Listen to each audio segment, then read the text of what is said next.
હાલ વિપક્ષની એક રેલી છે અને તેને લઈને રાહુલ ગાંધી અત્યારે વિપક્ષોના સહયોગથી એક રેલીને શરૂઆત કરવા જઈ રહ્યા છે, જેની તસવીરો આવી રહી છે સંસદ પરિસરની બહાર. તમે તસવીરોમાં જોઈ શકો છો કે રાહુલ ગાંધી અને તેમની સાથે વિપક્ષના જે તમામ જે સાંસદો છે તેઓ પણ તેમની સાથે છે. વિપક્ષના તમામ જે નેતાઓ છે તેમણે માર્ચ કાઢી છે સંસદ ભવનથી. આ વિપક્ષની માર્ચમાં રાહુલ ગાંધી પણ તેમાં જોડાયા છે. દિલ્હીમાં સંસદ ભવનથી આ લાઈવ તસવીરો મેં આપને બતાવી રહ્યા છીએ, જ્યાં હાલ રાહુલ ગાંધી આંદોલનમાં જોવા મળી રહ્યા છે. વિપક્ષના તમામ જે સાંસદો છે તેઓ પણ અત્યારે આ માર્ચમાં જોડાયા છે.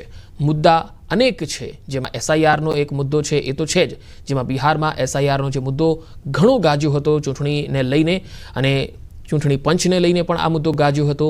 ત્યારે વિપક્ષની જે માગણી છે જે સંતોષાઈ નથી, તેને લઈને હાલ વિપક્ષના તમામ જે નેતાઓ છે, સાંસદો છે, તેમણે આજે સંસદ ભવનથી એક માર્ચનું આયોજન કર્યું છે, જેમાં રાહુલ ગાંધી આ માર્ચનું નેતૃત્વ કરી રહ્યા છે. તેમની સાથે તમામ વિપક્ષના નેતાઓ પણ છે, અલગ અલગ પાર્ટીના નેતાઓ પણ તેમની સાથે જોડાયા છે. મોટી સંખ્યામાં વિપક્ષી નેતાઓ આ માર્ચમાં જોડાયા છે. સંસદ ભવનથી આ માર્ચ જે છે એ આગળ વધી રહી છે અને તમામ જે નેતાઓ છે એ પોતાના હાથમાં જે સૂત્રોચ્ચાર અને બેનરો સાથે અને સૂત્રોચ્ચાર કરતા કરતા આગળ વધી રહ્યા છે.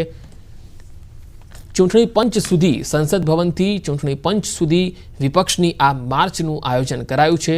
રાહુલ ગાંધી પણ તેમની સાથે છે. બિહારમાં એસઆઈઆર, જેમાં વોટિંગ લિસ્ટનું જે ચકાસણી જે કરવામાં આવી હતી તેને લઈને અને ઘણા બધા જે વોટરો છે તેમના નામ કમી કરવામાં આવ્યા હતા.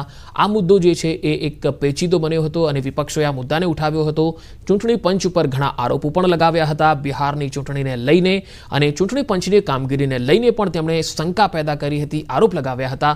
પરંતુ આ મુદ્દાનો કોઈ નિકાલ હજુ સુધી આવ્યો નથી. તેથી વિપક્ષોએ ભેગા મળીને આજે એક માર્ચનું આયોજન કર્યું છે અને સંસદ ભવનથી આ માર્ચ ચૂંટણી પંચ સુધી જઈ રહી છે, જેમાં તમામ વિપક્ષના નેતાઓ છે તેઓ પણ તમે જોઈ શકો છો કે આ માર્ચમાં જોડાયા છે.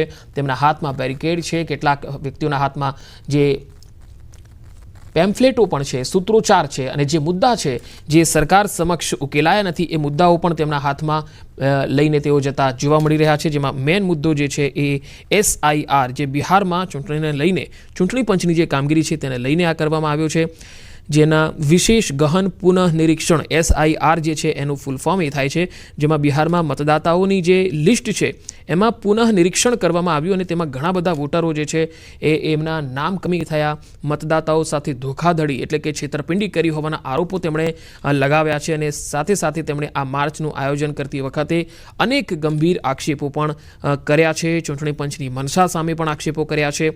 આજે લોકસભા અને રાજ્યસભાની કાર્યવાહી 2 વાગ્યા સુધી સ્થગિત થઈ છે. બંને સદનોમાં પણ વિપક્ષોએ હોબાળો મચાવ્યો હતો સરકારની અને ચૂંટણી પંચની કામગીરીને લઈને.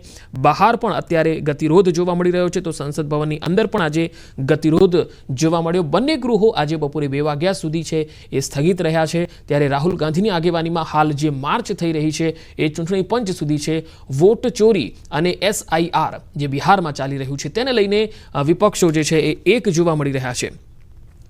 જો કે બીજી તરફ ભાજપના નેતાઓએ વિપક્ષની આ માર્ચ સામે પણ જવાબ આપ્યા છે, જેમાં ભાજપના નેતા સંજય જાયસવાલે કહ્યું છે કે ઓપરેશન સિંદૂર સમયે જનતાની વચ્ચે એવો સંદેશ હતો કે વિપક્ષી દળ ભાજપની જગ્યાએ રાષ્ટ્ર વિરોધ કરી રહ્યા છે, પણ લોકસભામાં જનતાની અવાજ અને જનતાના મુદ્દાઓ ઉઠાવવા જોઈએ તેવી વાત કહી રહ્યા છે અને ભાજપે એનો આ રીતે જવાબ આપ્યો છે. જો કે વિપક્ષો અત્યારે એક મત છે. ઇન્ડિયા ગઠબંધનના જે તમામ નેતાઓ છે એ સંસદ ભવનની બહાર એકત્રિત થયા અને તેમણે એક મોટી વિશાળ માર્ચનું આયોજન કર્યું છે, જે સંસદ ભવનથી ચૂંટણી પંચ સુધીની આ માર્ચ છે. રાહુલ ગાંધી તેમાં જોડાયા છે. વિપક્ષી પાર્ટીઓના તમામ નેતાઓ પણ તેમની સાથે જોડાયા છે. મૂળ મુદ્દો જે મેં કીધો એ પ્રમાણે બિહારમાં એસઆઈઆર, જેમાં વોટર લિસ્ટનું પુનઃ નિરીક્ષણ એ મેઇન મુદ્દો છે, અને સાથે સાથે જે વોટર ચોરીનો જે આરોપ છે, મત ચોરીનો જે આરોપ છે તે પણ મુખ્ય મુદ્દો છે.